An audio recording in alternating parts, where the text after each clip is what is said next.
que la llamada transición democrática fue una operación política montada por la oligarquía española y los servicios de inteligencia estadounidenses y alemanes es hoy un hecho incontestable, que pocos historiadores serios se atreven a poner en duda. Durante décadas, sin embargo, la auténtica naturaleza de esa transición fue ocultada al conocimiento público. Pese a los abrumadores testimonios que proporcionaba la realidad, la historiografía oficial se encargó de presentar a los protagonistas que la gestionaron como héroes generosos que lucharon denodadamente por devolver a su pueblo las libertades perdidas 40 años atrás. La verdad histórica, no obstante, fue abriéndose paso desde abajo, a contracorriente y contra la resistencia denodada de los cronistas cortesanos que, por cierto, no eran ni son todos de derechas. El tiempo, como si de una implacable y lenta rueda de molinos se tratara, ha ido pasando por la piedra a los personajes de aquellos momentos y poniéndolos a cada uno en el lugar que les corresponde. El heredero del dictador, Juan Carlos I, en el que el autócrata hiciera recaer todos sus poderes, fue convertido por la hagiografía oficial en una suerte de príncipe encantado, dechado de sobrevenidas virtudes democráticas y protagonista único del advenimiento de las libertades formales a este país. El paso de los años, empero, puso en evidencia que, como todos los Borbones que lo precedieron, fue tan solo un simple crápula que terminó convirtiendo el Palacio de la Zarzuela en una suerte de foco mercantil de voluminosas comisiones y canonjías. La historia de este siglo XXI solo podrá decir de él que fue un bribón desvergonzado que se vio obligado a dimitir por las presiones de las mismas clases sociales que lo uparon al trono. Otro tanto de lo mismo sucedió con el resto de los personajes que participaron en aquel ingenio político transicional, que pretendió ofrecerse al mundo como ejemplo de cómo había que salir de una dictadura impuesta por las clases dominantes, para pasar a una democracia formal instaurada también por las mismas clases sociales.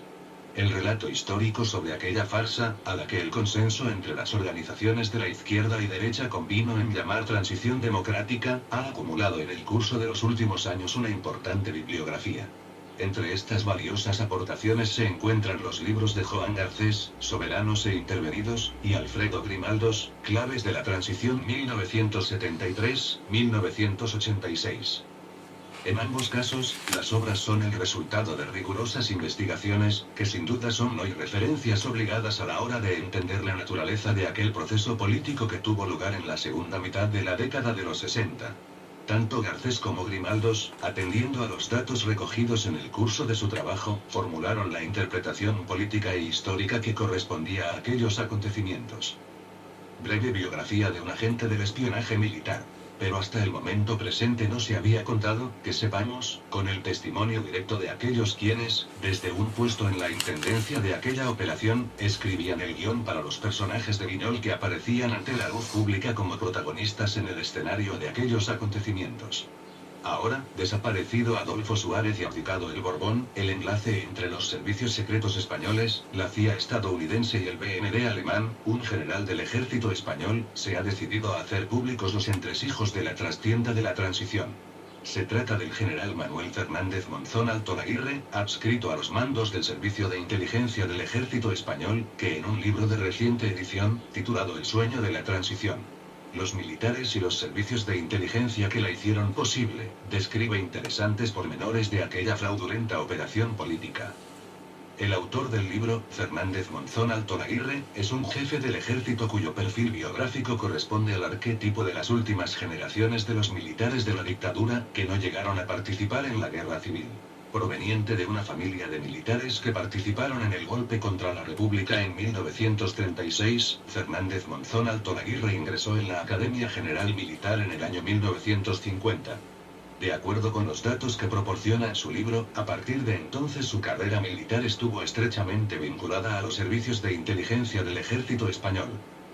Como ocurrió con otros militares pertenecientes a esas áreas sensibles del ejército de Franco, en 1962 Manuel Fernández fue enviado a los Estados Unidos, realizando, según consta en su currículum, un curso que le hizo permanecer en ese país durante un año en el Instituto de Tecnología de Massachusetts. Probablemente no por casualidad, a su vuelta a España fue destinado al Sáhara, y a partir de entonces a la tercera sección de inteligencia del Alto Estado Mayor. En 1966 fue nombrado secretario general del Servicio de Contraespionaje.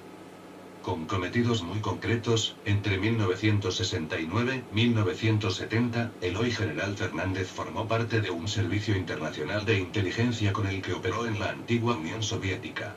Apenas un año después, bajo las órdenes del almirante Carrero Blanco, Fernández Altonaguirre ingresó en el Servicio Central de Documentación de la Presidencia de Gobierno, conservando su destino en el Alto Estado Mayor. Después de pasar por otros cargos, en el año 1980 ascendió a teniente coronel y fue nombrado director del gabinete y portavoz del ministro de Defensa de la URSS, Agustín Rodríguez Sahagún.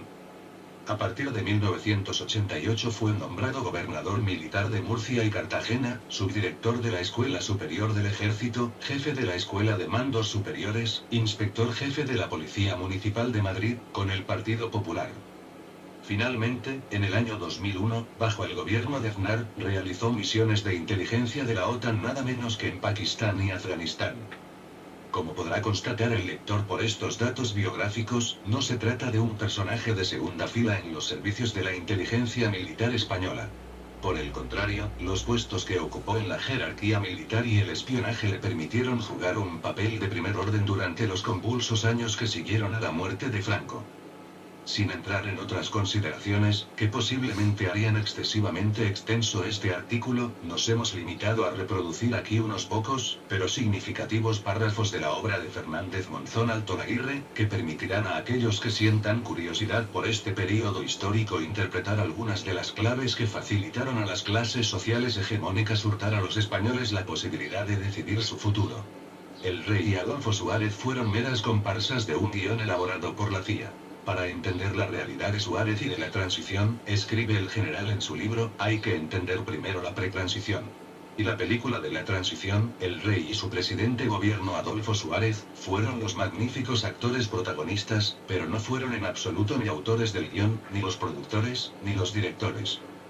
El guión se produjo, se diseñó, se elaboró y se concretó hasta el más mínimo detalle a partir del 27 de febrero de 1971, cuando visitó España el general Vernon Walters como embajador volante del presidente de los Estados Unidos, Richard Nixon.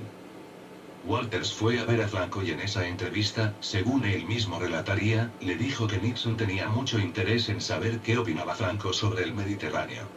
Franco se sonrió y le contestó su presidente lo que quiere saber es qué va a pasar aquí después de que yo me muera. El general Vernon Walters le contestó. Sí, todo está atado y bien atado, según usted, pero nosotros no queremos que eso sea así porque el rey no podría reinar en un país con el régimen actual sin reformar. A partir de ese momento, Franco encargó al general Walters para que estableciera contacto, primero, con el general Díez Alegría, jefe del Alto Estado Mayor, y a continuación con el almirante Carrero Blanco. Y fue un grupo de militares, encuadrados en el Servicio Central de la Presidencia del Gobierno SECER, el servicio secreto, para entendernos, los que diseñaron, elaboraron y concretaron, con la ayuda de la Secretaría de Estado norteamericana, de la CIA y del BND alemán, las 7 operaciones en que consistió la pretransición, y que fueron el guión que luego se seguiría. El ejército y el núcleo del régimen franquista, no solo no constituyó un muro, sino que fue el origen de ese impulso al que llamamos pretransición. Cuando se habla de que Adolfo Suárez resistió el chantaje de la dictadura y el cerco de los generales, tal expresión puede ser válida si se refiere a los tenientes generales, que eran los oficiales que hicieron la guerra con Franco, pero esos no tenían nada que ver con nosotros. Carrero Blanco hizo posible que Felipe González encabezara la oposición. Según el general Monzón Altonaguirre, Felipe González era muy consciente de que Carrero Blanco había jugado un papel decisivo para que Willy Brandt aceptara al PSOE del Interior como partido oficial en la Internacional Socialista, y no al PSOE histórico que encabezaba Llopis en el exterior. Esto es tan cierto, describe en el libro el general Monzón Altonaguirre, que cuando yo se lo recordé a Felipe González el primer día que hablé con él, en un restaurante de la calle Santa en Gracia, me dijo no se preocupen ustedes, que no olvidaremos nunca a Carrero Blanco. Soy perfectamente consciente de ello, de nuestra boca no saldrá jamás una crítica contra el almirante Carrero Blanco.